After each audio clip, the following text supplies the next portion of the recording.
Son las 7 de la mañana. De la noche al día, Estíbaliz Pérez.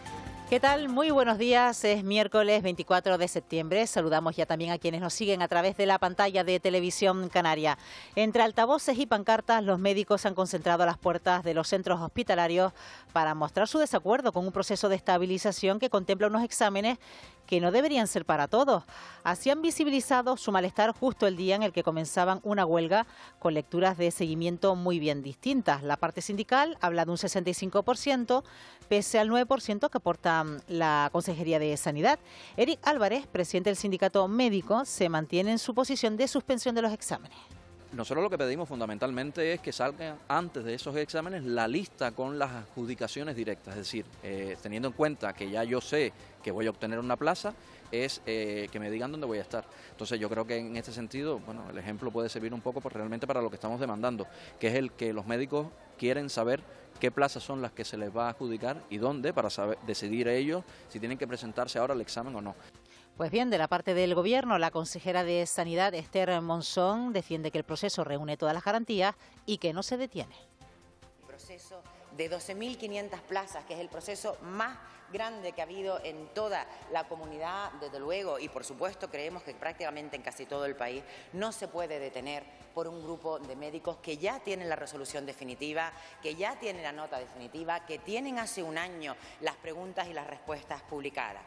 Con acuerdo sin él, en el primer día de paros, lo cierto es que han sido los pacientes los principales perjudicados. Estaba convocado para las 9 y me llamaron a las 10. La cita mía tenía un retraso de 1 hora. No ha habido consulta, hay huelga y nada, ya nos llamarán. Bueno, pues así se lo han tomado los pacientes en ese primer día de huelga de los médicos en los centros hospitalarios y sanitarios de las islas. Cuéntenos, por ejemplo, si usted ha sido de las personas afectadas, ya tiene nuestro número WhatsApp abierto durante toda la programación de la Radio Pública Canaria en el 616-486-754. Un programa de la noche al día que comenzamos a las 6:30 de la mañana. Le estaremos acompañando hasta las 11 de la mañana. Recuerden ustedes que a partir de las 9:30 se incorporan en Se Vienen Cositas María Moragas y Alexis Hernández, y además ya se prolongarán con todo su contenido hasta las 11 de la mañana aquí en la Radio Canaria. Bueno, un programa que hacemos de la mano de Eva García en la coordinación, Elena Barrios en la producción, Aday Palmero y Rubén Rodríguez en la realización. En Televisión Canaria, en la realización, Gemma Pérez. Es miércoles 24 de septiembre y así continúa, de la noche al día. De la noche al día, Estíbaliz Pérez. Pero este miércoles trae otras noticias. Caja 7 te ofrece los titulares del día. Eva García, buenos días. Muy buenos días, Estíbaliz. Condenado por violencia vicaria por matar a la mascota para dañar a su pareja. Es una sentencia pionera en España. Como argumento, la magistrada auxiliadora Díaz expone que la muerte del animal fue el instrumento elegido para causar el menoscabo psíquico. Su finalidad concreta era quebrar psíquicamente a la mujer. El juzgado de violencia sobre la mujer número 2 de Las Palmas de Gran Canaria ha condenado al hombre a 12 meses y un día de cárcel por tirar por un risco al perro de su pareja para hacer sufrir a la mujer matando al animal. El Gobierno hará 120 traslados de menores solicitantes de asilo a la península en octubre. Gobierno central y Gobierno autonómico se han reunido, lo han hecho este martes, y el archipiélago se queja de la lentitud de esas derivaciones. Aseguran que una media de 2 menores por día no es suficiente. Pilar Cancela es secretario de Estado de Migraciones y Sandra Rodríguez, directora general de Protección a la Infancia. A lo que ya hemos hecho y a las derivaciones que se han realizado a Península, se va a sumar la planificación prevista para el mes de octubre, es que podamos terminar el mes de octubre con un número aproximado de sobre 500 derivaciones ya realizadas. Una de las exigencias que hemos hecho hoy, además recordando e incidiendo en que nos tiene que dar una respuesta, es en aquellos 400 menores que a día de hoy son nuevos solicitantes de asilo y que aún no hemos recibido lo que es el recurso de admisión. Y relacionado con este asunto, el Congreso de los Diputados ha debatido la ley pactada entre Junts y el PSOE para delegar las competencias de migración a Cataluña. La iniciativa ha sido tumbada con 177 votos en contra y 173 a favor. Se rechaza así la ley, que además hay que decir que era una de las exigencias de los catalanes para continuar con el apoyo en esta legislatura. Expertos europeos han llegado a Tenerife para supervisar el simulacro volcánico que se va a desarrollar en Garachico este próximo viernes. Recordemos que se trata de un simulacro de evacuación y alerta. Se mandará a la población un sonido a los teléfonos móviles como este. La primera vez será a las 9 de la mañana, a los vecinos de Garachico, a las 9:20 y a las 2 de la tarde en toda la isla de Tenerife y a las 11 concretamente en una zona del núcleo del tanque. Este sonido advertirá sobre la emergencia simulada. La ciudadanía deberá leer el mensaje y pulsar aceptar. Néstor Padrón es el jefe del Servicio de Protección Civil en el Cabildo de Tenerife. Explica que se trata de que la población aprenda a actuar ante una emergencia real. Muy importante leer el mensaje y actuar conforme a lo que se dice en el mismo mensaje. No hay que abandonar el trabajo, no hay que tomar ningún tipo de medida de protección porque estamos en un simulacro y eso es un poco el fin de despliegue de este mensaje. Registran una serie sísmica de 22 terremotos entre Izaña y las Cumbres de la Orotava. Una situación que el director del IGN, el Instituto Geográfico Nacional en Canarias, Itaiza Domínguez, ha asegurado que entra dentro de la normalidad, pero que eso no quita, ha expresado, que estén vigilantes por si se produce algún cambio. Bueno, en principio son terremotos que entran dentro de lo esperable en una zona volcánicamente activa y no deben, en principio, preocuparnos. Cuando hablamos de una serie sísmica, estamos hablando de terremotos dispersos en el tiempo, localizados en el mismo sitio, pero pues cada hora a lo mejor tenemos un terremoto. Cuando hablamos de un enjambre, hablamos de decenas de terremotos a la hora, como tuvimos, por ejemplo, antes de la erupción de La Palma en 2021. El Gobierno de España reitera su apoyo ante el SEO del telescopio TMT para ubicarse en la isla de La Palma. El ministro de Política Territorial, Ángel Víctor Torres, recuerda la apuesta del Gobierno de España por ese TMT, ofreciendo 400 millones y las gestiones realizadas por el Gobierno de Canarias en la legislatura anterior. El Gobierno insiste en su disposición de realizar una de las inversiones más ambiciosas de nuestra historia científica reciente. Entre los años 19 y 23, tanto el Gobierno de España como el Gobierno de Canarias, que tuve el honor de presidir, trabajamos de la mano para conseguir que tuviésemos ya todos los permisos de declaración de impacto ambiental y todos los requisitos imprescindibles para que mañana mismo, si así lo decidiera el consorcio, pudieran empezarse las obras del telescopio de 30 metros. La operación Silvo eleva a 34 los detenidos por narcotráfico y blanqueo. Ha sido un operativo a gran escala contra el narcotráfico con base principal en Tenerife, aunque también llegaba a La Gomera, Marruecos o Reino Unido. El delegado del Gobierno en las islas, Anselmo Pestana, ha elogiado esta operación que ha llevado a intervenir más de 2.000 kilos de cocaína y a la detención de los presuntos implicados. También ha confirmado que la investigación sigue abierta y ha destacado la colaboración internacional que lo ha hecho posible. Sobre todo desmantelar todo el aparataje empresarial que llevaban a cabo para blanquear el dinero proveniente de esa droga, ¿no? Droga que además se hace en colaboración el control con la DEA, con Interpol, con también las autoridades de la Policía Judicial de Cabo Verde.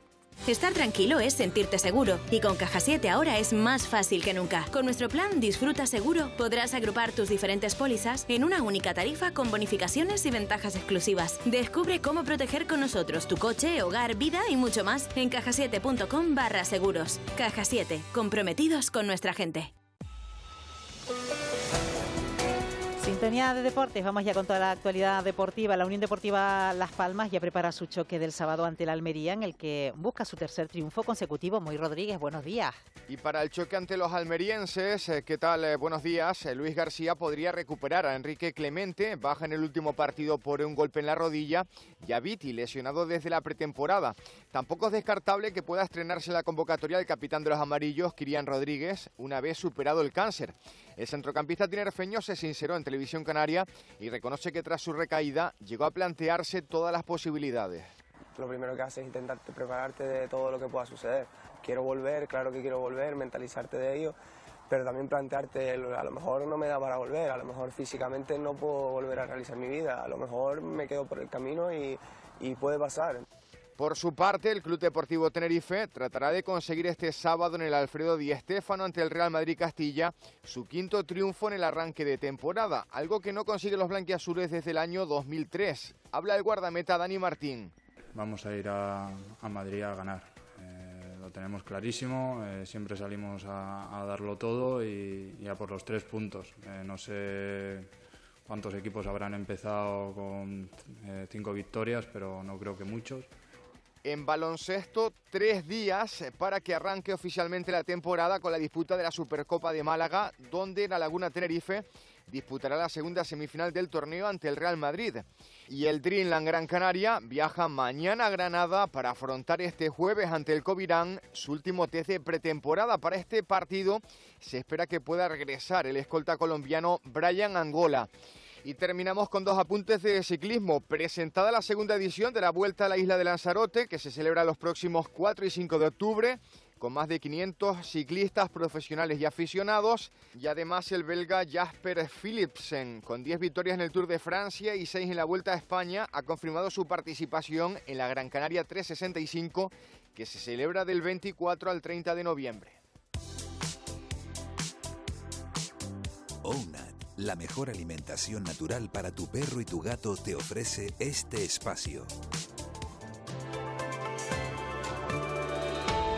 Bueno, seguro que lo ha notado en las últimas horas, ese ambiente más fresquito que se agradece después de las altas temperaturas que tuvimos días pasados y que además ha llovido en algunos puntos del archipiélago durante esta madrugada. Lo puede seguir haciendo durante las próximas horas. Nos lo puede contar a través del 616-486-754 y esa va a ser la tónica durante la jornada, esa bajada de temperaturas. Noelia García, Emet, buenos días. Buenos días. Hoy en las Islas Canarias las temperaturas bajan ligeramente, máximas de 27 grados en Arrecife, 26 grados en Las Palmas de Gran Canaria, en Puerto del Rosario, en San Sebastián de la Gomera y también en Santa Cruz de Tenerife, 23 grados en Valverde y 22 en Santa Cruz de la Palma. En la zona norte y sur de las islas montañosas, cielos nubosos con posibles lluvias débiles ocasionales. En el resto de zonas, cielos variables con claros y nubes. Hoy continuamos con viento flojo a moderado. Por la tarde no se descartan rachas de viento localmente muy fuertes en las islas montañosas. Es una información de la Agencia Estatal de Meteorología. Gracias, Noelia, de la AEMET. Aquí nos apunta también otro oyente. Buenos días. Algún chubasco anoche por la zona de las Portelas. Así que, como estamos diciendo, muchos estarán ahora mismo en la carretera y habrán notado que la calzada está mojada. Bueno, se agradece esta lluvia. Eso sí, mucha precaución en la carretera. Le hemos puesto en contacto con la sala del 112. No hay incidencias por lo pronto, y eso es satisfacción, motivo de satisfacción, pero vamos a ver qué tal se circula en nuestras vías. Vamos primero con AUNAT, que no me había olvidado. Nuestras recetas AUNAT os van a encantar. A peludos y felinos porque están buenísimas. Y a ti, porque cuidamos de todos sus ingredientes. Naturales, de proximidad y con carnes frescas. ¿Te cuesta creerlo? Lee nuestra composición y verás que en AUNAT, cuando decimos que somos naturales, lo decimos de verdad. AUNAT, alimentación de verdad para perros y gatos. Bueno, ya hemos cumplido con la publicidad y bueno, ahora sí que nos fijamos en la carretera. Eva, ¿qué tal se circula? En el caso de la isla de Gran Canaria, en la Gran Canaria 3, sentido sur, circulación lenta, además durante varios kilómetros de esa Gran Canaria 3, casi que en la unión con la Gran Canaria 1, y luego a partir de ese punto, a la altura de Merca Las Palmas, en la Gran Canaria 1 hasta el Calero, circulación lenta. Y sentido Las Palmas, esto hablamos de sentido sur, sentido Las Palmas, desde aproximadamente Las Huesas hasta las Terrazas, sobre todo la zona de la Pardilla, se nota ahora mismo intensidad de tráfico. Eso en Gran Canaria. En cuanto a la isla de Tenerife, el punto más complicado es en la TF5, a la altura del municipio de Tacoronte. Si bien es verdad, Estíbaliz, que desde La Matanza ya se nota circulación lenta, y luego a partir de Tacoronte, la zona de Tacoronte, Agua García, Guamasa, ahí se nota ya más intensidad de tráfico. Decías lo de la lluvia, puede ser a primera hora de la mañana, llovía por la zona norte de Tenerife. En cualquier caso, precaución en las vías, en las carreteras. Pues ese llamamiento a la precaución, porque la calzada está mojada y puede seguir lloviendo en las próximas horas. Llegamos a las 7 y 13 minutos de la mañana. De Gran Canaria, señor Franquis, ¿qué tal? Muy buenos días. Hola, buenos días. Un placer estar aquí, como siempre, visitar la Radio Pública de Canarias. Bueno, por cierto, hablando de pasillos y empezando un poco por ahí, señor Franqui, hay que decir que ha mostrado su malestar por la filtración de ese dictamen, del borrador del dictamen de la Comisión de Investigación sobre la contratación de material sanitario durante la crisis de COVID-19. El Partido Socialista pide la dimisión del presidente de la Comisión, de Raúl Acosta, del Grupo Mixto, por AHI, y la apertura de una investigación interna. Un borrador que ha saltado a la prensa. ¿Y con qué intención, cree usted? Hombre, de hacer daño, ¿no? Porque está claro que el objetivo era ese. Ya nos temíamos que al final el objetivo de esta comisión era investigar, saber la verdad de lo que pasó, corregir errores que se produjeron durante la gestión de la pandemia, sino simplemente hacer daño, especialmente al que fue presidente del Gobierno de Canarias el año de la anterior legislatura, el Víctor Torres, ¿no? Bueno, ya antes de que se aprobara la comisión, cuando anunciaron la creación de esta comisión o de esta iniciativa, ya la bautizaron como la comisión del caso Torres, ¿no? Y bueno, lo que ha ocurrido, que temíamos que podía ocurrir algo parecido, pues un documento que es un borrador, hecho lógicamente por el presidente de la comisión, que traslada a los responsables de los grupos parlamentarios y que lógicamente en un asunto del que estamos hablando y que se trata, entre otras cosas, también del honor de las personas, lo lógico sería que hubiera tomado las medidas para que este documento no saliera, porque es un documento preliminar, que no es un acuerdo del Parlamento de Canarias, pues no saliera, no se filtrara de la forma en que se filtró. Y sobre todo, no solamente ese hecho, a mí aún me preocupa más la valoración que hacía el propio presidente de la comisión el lunes, valorando la noticia del día anterior, que me pareció, en ningún momento justificó su malestar por esa filtración, sino al contrario, lo que hacía es hablar sobre un documento que en ningún momento dijo que era un borrador, sino daba su tesis de por qué se había planteado en esos términos. Creo que perjudica, no lo creo, lo afirmo, perjudica la imagen del Parlamento de Canarias, el prestigio del Parlamento de Canarias. Y por tanto, bueno, esto se iba a discutir en las próximas semanas. ¿Por qué el interés de señalar cuando el documento no está acabado ni empezado a discutir? Bueno, el objetivo era ese. Al final, bueno, hemos visto ayer los medios de comunicación nacional, algunos medios señalando ya al ministro, a Víctor Torres, como responsable de lo que ocurrió en la pandemia, hablando de la gestión de la mascarilla, ¿no? Mayer Trujillo, buenos días. ¿Qué tal? Buenos días, Estíbaliz. Buenos días, señor Franqui. ¿Cómo está? Buenos días. Bien. Vamos a escuchar a Raúl Acosta, que dice que descarta dimitir. Le invito a que se coloque los cascos, sí, aunque me imagino que ya lo habrá escuchado. Y esto es lo que defiende Raúl Acosta. He cumplido con los plazos que se me han pedido y a lo mejor se me pide la dimisión no por cómo he hecho mi trabajo, que ahí no he visto ninguna discusión ni he visto ningún titular diciendo que he mentido, que he dicho cosas que faltan a la verdad o que las medidas que propongo son irrealizables. Por lo tanto, ¿por qué se pide mi dimisión? ¿Por decir la verdad? ¿Se pide mi dimisión por hacer mi trabajo? Mientras yo haga mi trabajo estoy orgulloso de él y por lo tanto no voy a dimitir. Porque usted tiene claro que quien filtró ese borrador fue él. No, yo no estoy acusando al presidente que haya filtrado la documentación. Yo no estoy diciendo eso, en ningún momento lo he dicho. En ningún momento. He dicho que es el responsable de controlar el que eso no ocurra. Porque ¿quién puede filtrar ese documento, Sebastián? Cualquiera de los miembros que lo han recibido 7 personas. Si no es muy complicado averiguarlo, 7 personas. Y habrán grupos políticos que tienen interés en que eso se publique. Cuando dice 7 personas, son correspondientes a cada uno de los grupos parlamentarios. Efectivamente. Lo conocen, más los miembros de la mesa, conocen ese documento. Yo ni siquiera conozco el documento y lo tienen los responsables de mi grupo en la ponencia. En la comisión. No, yo no lo conozco. Y hace una semana que está ese documento circulando. Lo conocen estas personas. Lo que tiene que hacer el presidente es, consciente de lo que puede ocurrir, es de tomar las medidas y los acuerdos de la comisión para que eso no ocurra. Y por tanto llamar al decoro de los parlamentarios, a la responsabilidad de los parlamentarios, de que este documento, que es un borrador, cosa que nunca habla, y habla de eso, es su verdad, no la verdad del Parlamento de Canarias, que no ha aprobado ningún documento, es su verdad, interesada políticamente. Curiosamente dice lo mismo que decía antes en los medios de comunicación, antes de ser presidente de la comisión. Exactamente lo mismo. No cambia un ápice de lo que decía antes y lo que decía ahora cuando señala las responsabilidades políticas. Su conclusión es, bueno, el gobierno no solo puede asumir los triunfos de la gestión de la pandemia, también tiene que asumir los errores. Bueno, entonces, ¿por qué no asume los errores de un documento que es responsable de que no se vaya a filtrar de forma definitiva hasta que no lo apruebe el Parlamento, hasta que no lo discuta el Parlamento? Él es responsable de esa gestión. Lo que pasa, señor Franqui, yo no veo a ninguno de los 7 miembros diciendo fui yo el que lo filtró. Hombre, por eso hemos pedido que se abra una investigación interna. Que lo filtró estará calladito. Hombre, lógicamente, como pasa en estas cosas, ¿no? Que se abra una investigación interna y que lógicamente intente averiguarse.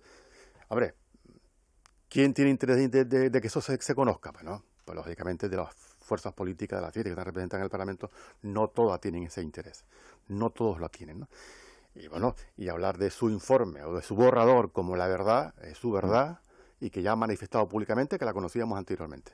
Pero yo por eso hemos pedido una investigación. Pero por respeto al Parlamento, al prestigio del propio Parlamento.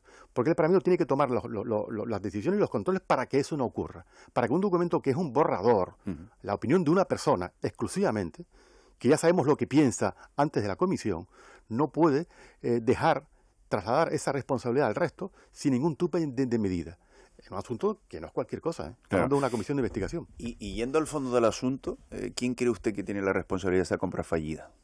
mascarilla. Hombre, habrá que ver, yo no conozco el documento y por tanto... No, pero digo, más allá de lo que diga el documento, su opinión, ¿no? Bueno, estamos hablando en el ámbito político, ¿no?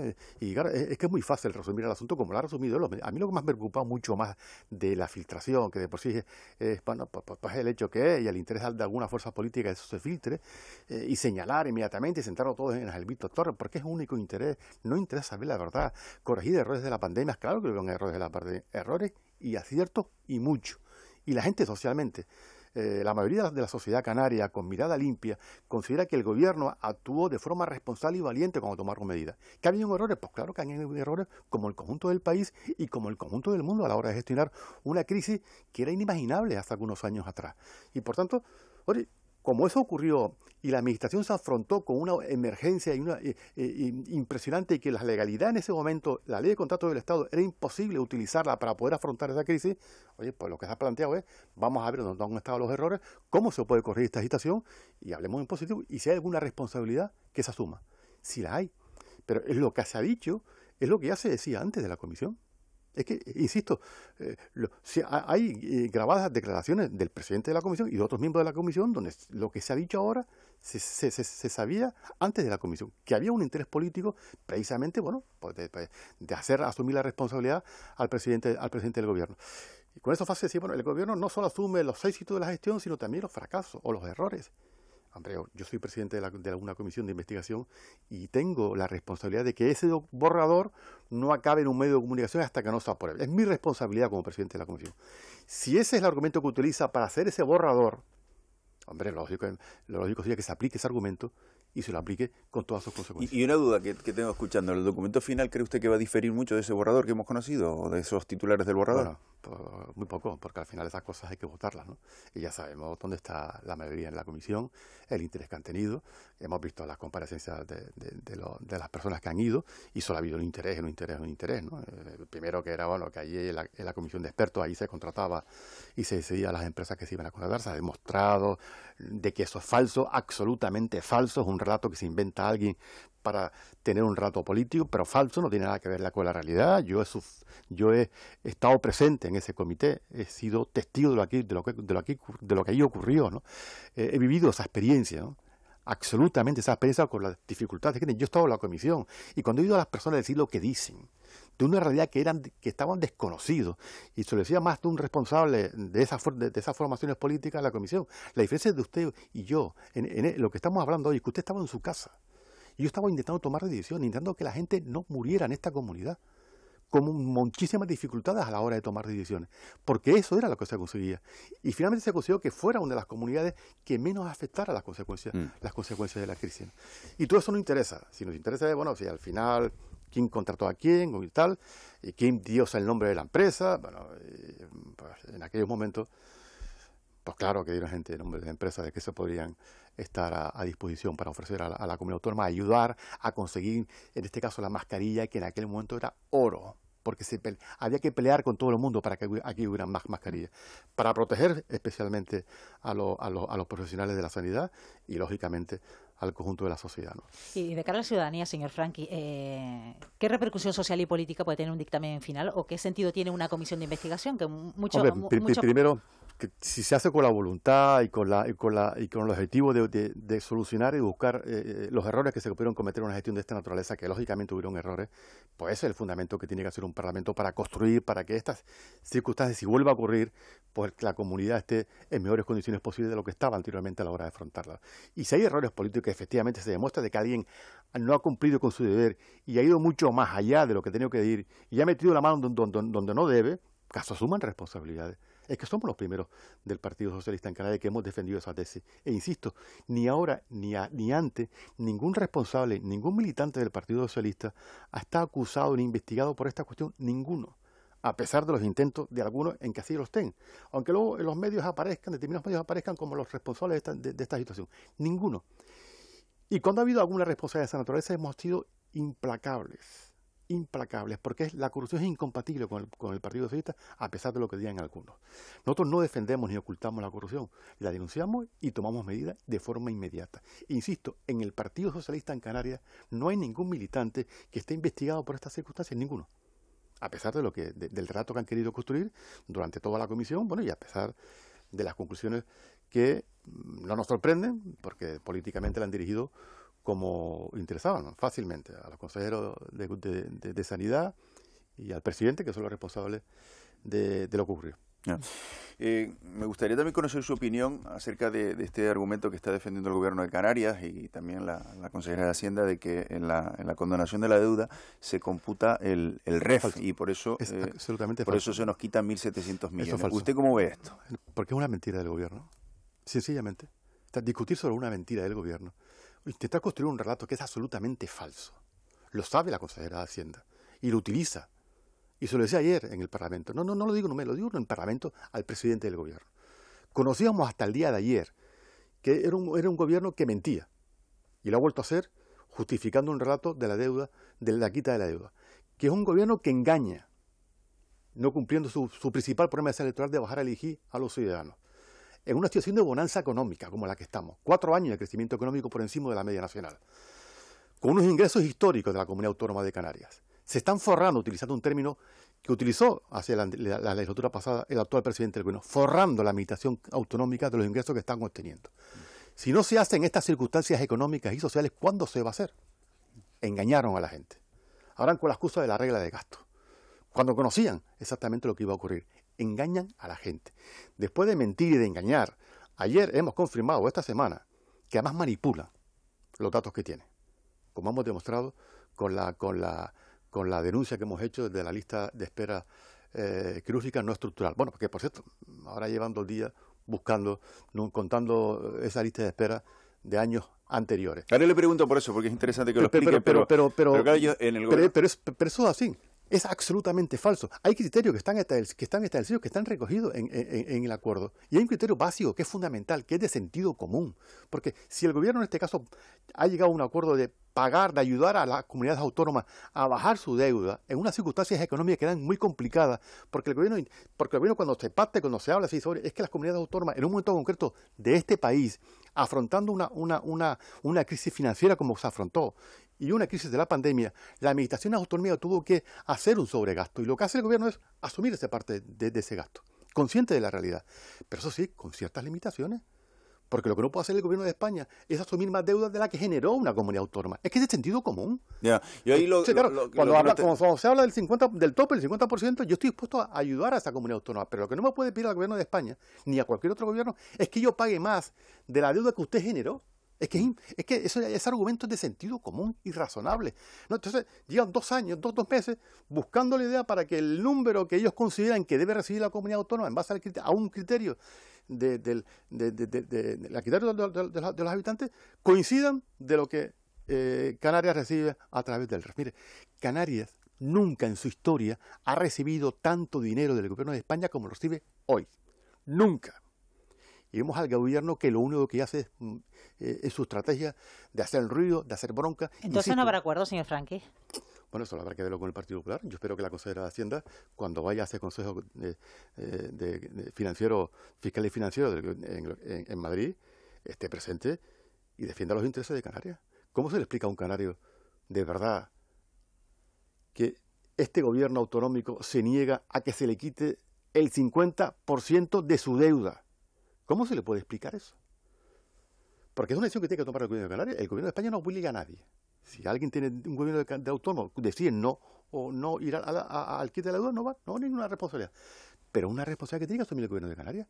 ¿Con qué argumento se le dice a la sociedad canaria que el gobierno del Estado le va a pagar el 50% de la deuda y dicen que no? Porque dicen según su criterio, sus números, que son absolutamente falsos. No hay ningún criterio para decirle a esta comunidad, bueno, te voy a descontar los recursos del REF. Se lo hemos dicho directamente a la consejera en sede parlamentaria. Usted está mintiendo. Un criterio que es absolutamente falso. ¿Y se puede utilizar ese dinero que nos ahorramos al condonarnos la deuda en sanidad, en educación? ¿O solo se puede dedicar a amortizar deuda? Que una parte de esos ahorros, especialmente lo que son los intereses de esa deuda, se pueden dedicar a otro tipo de gasto, que es nuestro... ¿Los intereses?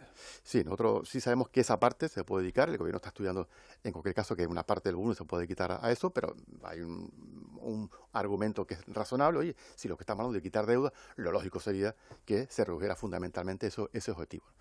Pero, insisto, estamos hablando de eso. Lo que no puede hacer el gobierno es que cuando esto se está discutiendo en esa conferencia, mandarse a mudar. Como fue lo que hizo la conferencia. A mí, usted sabe que, por ejemplo, en su época en el gobierno ustedes también fueron austeros, fueron cumplidores con la deuda, ¿no? Con el endeudamiento. Entonces, claro, en ese momento fuimos cumplidores, nos gastamos menos, hay otras comunidades que se gastaron más. No, pero eso no es el criterio.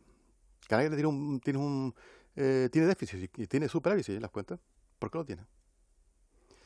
Porque a lo mejor recauda lo que está previsto en los presupuestos y no gasta lo que está en los presupuestos. Porque ese es otro problema. No, pero yo me refiero al endeudamiento histórico que tiene Canarias. Sí, ha sido una comunidad cumplidora. Sí. No nos hemos gastado como otras comunidades ni hemos hecho locuras en el gasto. Y claro, ahora se le condona a las comunidades que más se gastaron y nosotros que fuimos cumplidores y salimos mal en la foto. Sí, no. Pero eso es el relato del gobierno de Canarias. No es la realidad que está ocurriendo. Pero no estamos condonando una deuda. Diciendo es verdad, ¿no? Que nos gastamos menos. Ustedes mismos en su época también fueron comedidos. Sí, pero lo que me refiero es que cuando se afronta una necesidad de esa naturaleza, no estamos hablando del gasto ordinario de cada comunidad, no, estamos hablando del gasto que se produjo en un momento concreto en España, que fue afrontando la crisis financiera y afrontando las consecuencias de la pandemia. Mire, la diferencia de un momento histórico a otro es que cuando se produce la crisis financiera, las administraciones públicas gastaron casi 83.000 millones en atender sus necesidades. Cuando se produce la crisis de la pandemia, prácticamente no se produce ninguna deuda de las comunidades autónomas. ¿Sabe por qué? Porque el gobierno de España estuvo financiando con sus ayudas y con su política de apoyar a las comunidades autónomas a que no hicieran ese gasto. Y hizo la política que hizo, cosa que no hizo el gobierno del Partido Popular cuando tuvieron la responsabilidad de afrontar la crisis financiera como vivimos. Aquí vivimos la experiencia de la crisis financiera y la medida del gobierno. El convenio de carretera, se recortaron todos los gastos, prácticamente a la mitad de las inversiones que venían de la comunidad autónoma. Y lo que hace el gobierno es hoy, pues ayudar a las comunidades autónomas a que la deuda se reduzca. Pero el debate es fácil. Si el gobierno de Canarias tiene la responsabilidad, cuando llegue el momento de decidir si finalmente acepta ese 50% no, yo estoy convencido que cuando llegue ese momento votarán a favor. Cuando tengan que ir al ministerio y decir si estoy de acuerdo con esto, lo harán. Pero sí, ahora les interesa hacer estos ruidos políticos que están haciendo en estos momentos. Porque margen de negociación para mejorar esta condonación no hay. Porque el otro día lo hablábamos con Ángel Víctor Torres y dice, bueno, siempre se puede negociar. Pero el gobierno no hará otra cosa, negociar con todos. Y hay ejemplos, y Canarias es un ejemplo de eso, de que se negocia hasta las últimas consecuencias. Porque vamos, me imagino que usted también, si podemos rascar algo más, dirá que sí, ¿no? Pero como en todo, ¿no? Pero lo que se está planteando son criterios que sean lo más objetivos posibles a la hora de intentar llegar a un acuerdo. Pero el problema es que no es cuestión de llegar a un acuerdo con el gobierno de Canarias. Hay que llegar a acuerdos especialmente con las comunidades autónomas y con el Partido Popular. Para que no se nos vaya el tiempo, porque es interesante esto. Ustedes dicen que se han ocultado las listas de espera que hemos conocido en los últimos días. Manipulado. 8.776 pacientes. ¿Cómo han llegado a esa conclusión?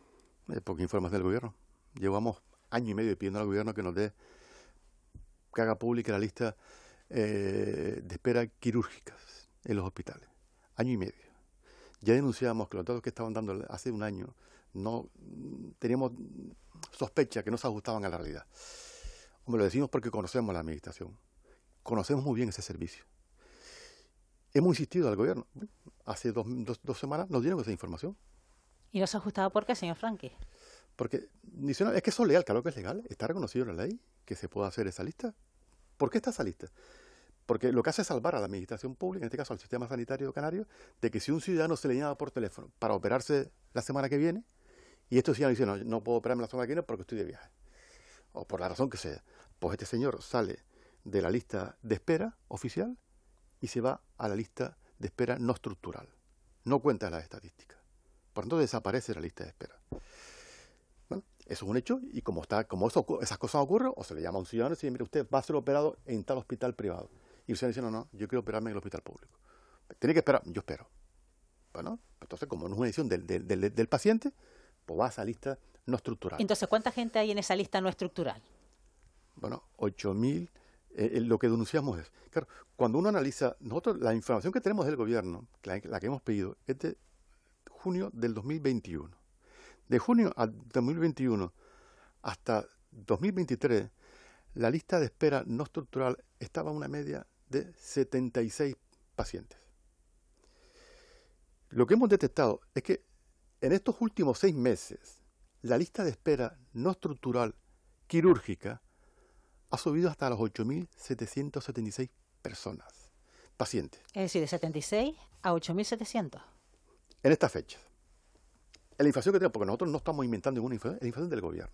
Claro, hay meses que el pico de esas personas que salen de la lista de espera a la lista de espera no estructural es de 2.500 pacientes, de en un mes. Y curiosamente ocurre en eso justo un mes antes de que tenga que hacer pública la lista. Es decir, 2.500 pacientes al mes que no quieren operarse o por calendario no le coincide. No, esa es la utilización que responsablemente la administración debe hacer de la justificación de la lista de espera no estructural. Alguien que se le llama... ¿Y esos 2.500 son así? ¿Que son gente que ha dicho no me opero? ¿O hay alguna, digamos... Es lo que no sabemos, porque la información solo nos da los números, no dice la causa. ¿Cuál es exactamente la causa? Pero lo que hemos pedido al gobierno, y se lo decía el presidente del gobierno, es que usted tiene que explicar por qué si en los meses de junio del 2021 a junio de 2023 hay la media de los pacientes que van a la lista no estructural está en torno a los 14, los 15, los 20. ¿Cómo es posible que en estos últimos 6 meses hayan pasado de esa cantidad a los 200, a los 300, a los 1.500 y al último mes 2.500 personas? Es imposible. Alguien lo tiene que explicar cómo ocurre eso. Y por entender esto, o sea, decíamos, por ejemplo, en un mes puede darse que 2.500 personas vayan a esa lista paralela, vamos a llamarlo así. Curiosamente el mes antes de hacer pública la lista de espera. Claro. Y en algún momento tendrán que volver a la lista oficial, ¿no? Porque si no, hay casos, triplica la media de la espera. Claro, es que hay casos en esa lista que hay gente que llevan exactamente 189 pacientes que llevan más de 1.000 días esperando que se le llame. Porque se pone a la cola ese paciente después. No, claro, porque ese paciente, si yo, administración, tengo que sacar personas pacientes, hay que recordar que son pacientes, que están esperando que se operen, lo saco de la lista de espera no estructural, eso no me cuenta en las estadísticas oficiales. No me baja las listas oficiales. Yo puedo estar dedicado a sacar esos 8.000 que cuando vaya a publicar la lista de espera no se mueve. Porque esos datos, en teoría, estas personas han salido. ¿Claro? Entonces, ¿cómo le explica a usted que usted baje la lista de espera y tenga a no sé cuántas miles de personas en la lista de espera no estructural? ¿Y cómo es posible que se eleve tanto ese número? Es que alguien lo tiene que explicar cómo se puede pasar de 80, 90, 50 a 2.000 en un mes. Alguien lo tiene que explicar. Y curiosamente ocurre en estos últimos 6 meses. Y curiosamente ocurren esos picos cuando hay que estar publicando esa lista de espera a los medios de comunicación. Hombre, a mí lo que me llama la atención es que haya en un mes 2.500 personas que digan que no se operan, porque claro, y a nosotros también, con lo que hemos pedido al gobierno la explicación. Con lo que cuesta operarse en esta tierra, que estés esperando porque tienes un problema que necesita intervención quirúrgica y que digas, no, pues no me quiero operar. Efectivamente, y comparto su reflexión. Por eso hemos pedido que nos expliquen, y se lo decía el presidente del gobierno, dé usted una explicación en esta Cámara y a la sociedad canaria de por qué ocurre eso. Usted lo tiene que explicar. Y si usted planteaba, señor Franqui, que uno de los motivos podría ser que no quieren operarse en la sanidad privada, ¿qué motivos le lleva a un paciente de no operarse en la sanidad privada? Porque tiene confianza en el médico que lo está atendiendo en la pública y quiere que lo opere ese médico. Es uno de los casos. Pero eso puede ser de los 2.500 de un solo mes, que puede ocurrir en muchos. Pero es difícil entender que si eso no ocurre con normalidad en otras épocas y que está ocurriendo ahora, ese dato que era imposible que antes ocurriera, hombre, que se explique. Sí. Porque no estamos en una situación de normalidad, ¿eh? No estamos en una situación de pandemia en que la gente huía de los hospitales. Y alguien lo llama al hospital. Yo no quiero ir al hospital porque allí está ocurriendo lo que está ocurriendo y la gente no quiere sino protegerse. Y la gente en ese momento iba a cualquier sitio, a un hospital. No, y sería interesante también diferenciar entre lo que ha dicho Estíbal y del que dice, mire, yo prefiero operarme en la pública. Del que dice, no, mira, no me voy a operar porque tengo un viaje. Claro, pero usted priorice. No, claro, pero efectivamente, para eso está esa lista de espera, para que no se responsabilice la administración. Uno es responsable de su decisión. Oye, vaya usted y yo lo quito usted de la lista de espera y lo pongo en esta lista no estructural. Pero lo que no puede ser es condenarlo, como se está haciendo. Porque, insisto, personas pacientes, porque hay gente que sufre el dolor, que sufre angustia, porque tiene lo que tiene y porque lo que necesita es que se lo operen y nadie le llama. Claro, eso, cuando sube tanto el número de pacientes, alguien tiene que explicarlo. A mí tienen que explicarlo, claro, porque no es entendible. O sea, Estos datos se los ofrece a la sociedad, a la gente, y la gente no lo entiende. Y como no lo entienden, tienen que explicarlo. Y se lo pedí al presidente Gobierno que lo explicara ayer. Que lo explicara. Porque claro, eso lo denunciamos hace 2 días. ¿Ha tenido tiempo para que le expliquen por qué ocurren esas cosas? Bueno, de su respuesta me preocupó 2 cosas. O su desconocimiento absoluto de este asunto, o el desprecio a explicarle a los ciudadanos por qué pasa esto. Y no sé cuál de las 2 me preocupa más. Porque ante un hecho que hemos denunciado con claridad, porque son datos de la administración, no nos estamos inventando datos, le hemos pedido una información al gobierno y el gobierno nos lo ha dado. Y lo que hemos hecho con esta información, traducirla. Claro, no da la causa de por qué ocurre eso. Porque si nos dieran, no, esto ocurre por tal razón. Hay tantos pacientes que han dicho que no van porque no quieren operarse en un hospital privado, tantos porque la fecha no les va bien y no quieren, tantos por otras causas. Porque son las causas que se justifica esa lista.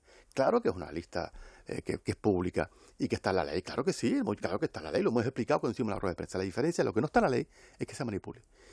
Y como es difícil de explicar por qué crece en un mes 2.500 personas y el mes anterior en 1.200, que se explique.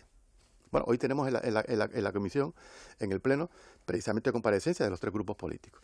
Pero cuando uno tiene esa información y ve a la responsable de sanidad y al gobierno y al presidente presumiendo la lista de espera, y cuando sabemos que eso está ocurriendo, hombre, duele mucho. Porque de eso, claro, esta lista de espera que anuncia el gobierno que son 31.000, con esos datos estamos hablando de 40.000 personas que están en la lista de espera. Y muchas de ellas, bueno, que al gobierno no le interesa sacarla de esa lista porque no les quita la lista en la lista de espera. Y claro, si yo lo que intento es, mi única prioridad es bajar la lista de espera para ofrecerla a cada 6 meses, pues me centro en estos pacientes, no en estos que no me van a descontar. Y me parece una enorme irresponsabilidad que eso ocurra. Bueno, pero llevan 2 meses a ver cuántos había en la lista estructural en épocas anteriores. Antes de que se nos vaya, que usted esto también sabe porque lo trabajó cuando era consejero, solución a la vivienda. ¿Qué solución le damos a la vivienda? Ha dicho el presidente que en la estrategia de este país para la RUP se contempla limitar la residencia. ¿Puede ser eso una puerta o usted cree que eso no tiene camino? Eso es responsabilidad de otros. La responsabilidad del gobierno de Canarias es hacer viviendas, construir viviendas. Esa es su responsabilidad. Ya está bien de estar anunciando cuestiones que no corresponden a este gobierno. Las competencias de vivienda es competencia de la comunidad autónoma. Tiene plenas competencias para llevar a cabo la política de vivienda. Y lo que tiene que hacer es incrementar el plan de vivienda público que hay en este momento. Incrementar los presupuestos y comprometerse que de las 5.000 viviendas que están previstas a construirse se incrementen al doble de vivienda o al triple de vivienda. En un momento de situación económica de bonanza económica. ¿Cuál cree usted que es la demanda que tenemos ahora mismo de vivienda en el archipiélago? Muchísimas, porque no solo es la demanda pública, sino también la demanda privada, porque afecta es transversal el problema de la vivienda, porque afecta al conjunto de la sociedad, ¿no? El gobierno ha hecho muchos anuncios en vivienda. La realidad, a pesar de lo que digan, que van a construir no sé cuántas viviendas, 20.000 viviendas, hablan todas de viviendas privadas, porque las viviendas públicas que hoy en día se están construyendo en la comunidad son las que están aprobadas en el plan de vivienda del Parlamento de Canarias. Son las únicas viviendas que se han construido. El señor Clavijo tiene, porque no es la primera vez que es presidente, ya estuvo hace 4 años atrás, anterior legislatura, hace 2 legislaturas, no construyó una vivienda pública en esta comunidad nunca, cuando estuvo 4 años de presidente del gobierno. En lo que lleva el gobierno de estos 2 años, no ha tomado ninguna iniciativa para que de sus decisiones, de las medidas que se aprueban en su consejo de gobierno, incremente para que se construya más vivienda pública en Canarias. Las únicas viviendas que se están construyendo hoy en Canarias públicas son producto de ese plan de vivienda. Cuando se van a sacar fotografías de que ha empezado una obra o que se va a entregar una vivienda, son producto de ese plan de vivienda.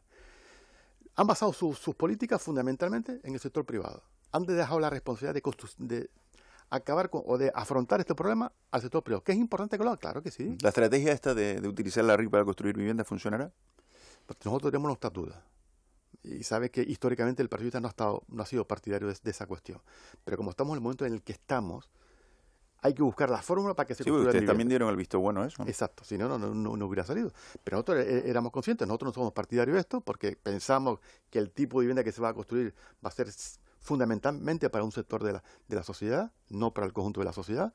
Pero bueno, ahora en este momento lo que hay que hacer son viviendas, hay que construir vivienda, hay que facilitar los medios y los recursos para que se construyan viviendas. Bueno, planteaba también Fernando Clavijo ayer en el Parlamento de Canarias la capacidad que podrían tener los ayuntamientos para expropiar viviendas vacías, pero queremos también escuchar un corte del presidente de Canarias matizando estas palabras.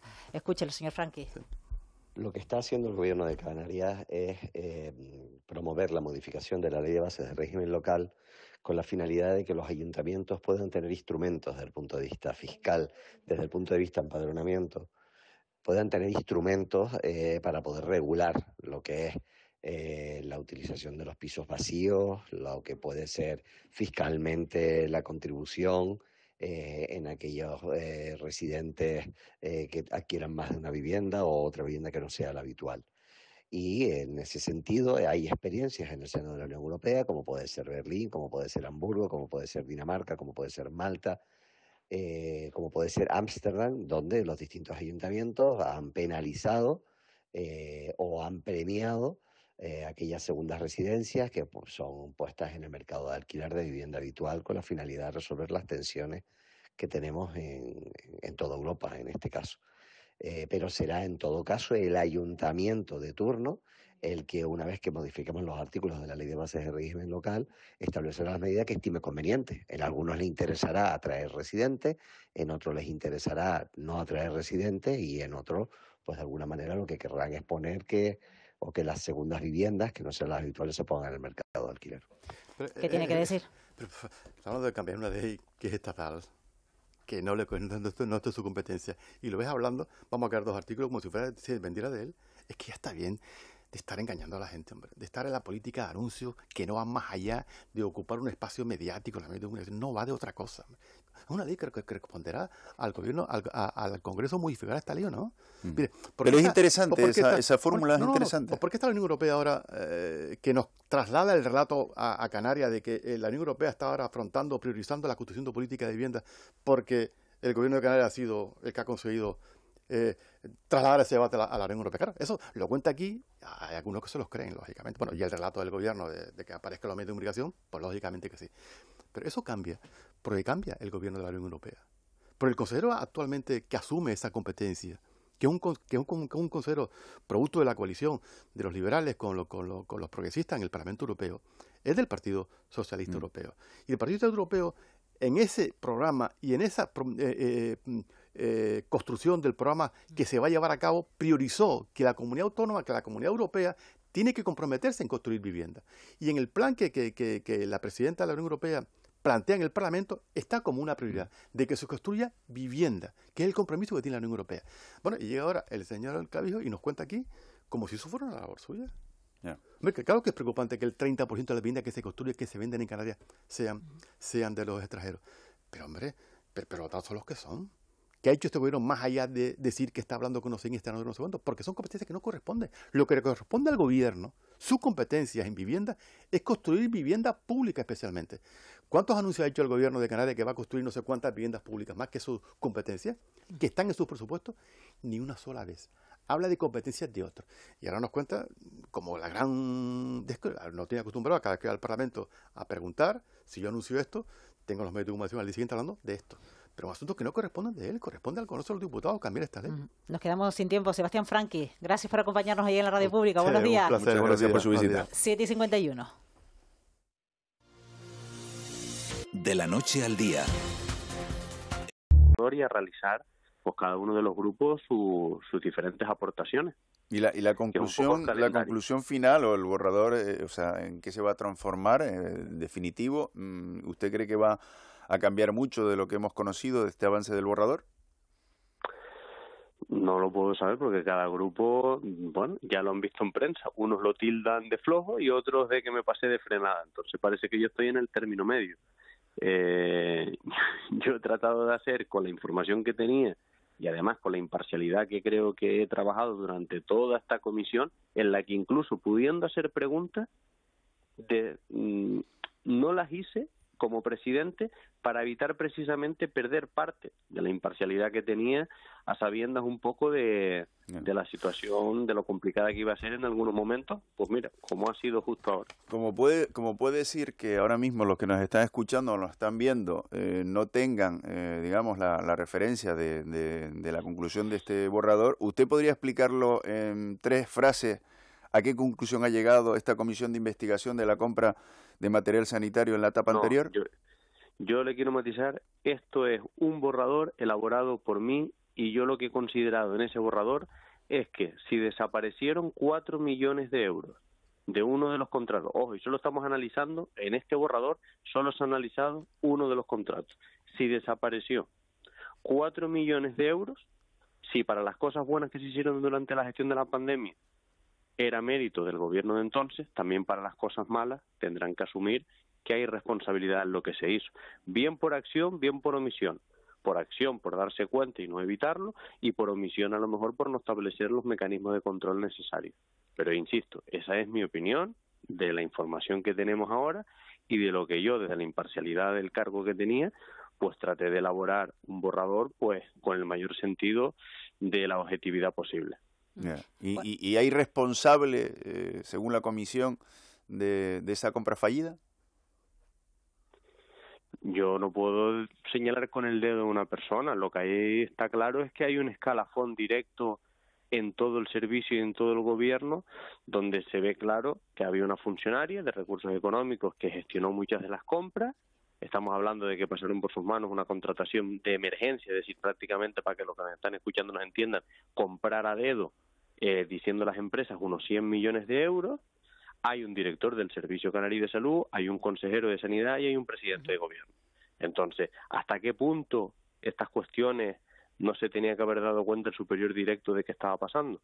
¿Es deseable que una funcionaria a su título y riesgo adquiera 100 millones de euros por emergencia? No parece ni deseable ni parece oportuno, como tampoco parece oportuno que pague 2 millones de euros. Señora por Costa, le pido que se mantenga a la escucha, porque vamos a saludar a nuestras compañeras de Buenos Días Canarias, llegando a las 8 en punto de la mañana. Ya retoman el testigo de la televisión canaria, Pilar Rumeu, y todo el equipo Buenos Días Canarias. Pilar, ¿qué tal? Muy buenos días.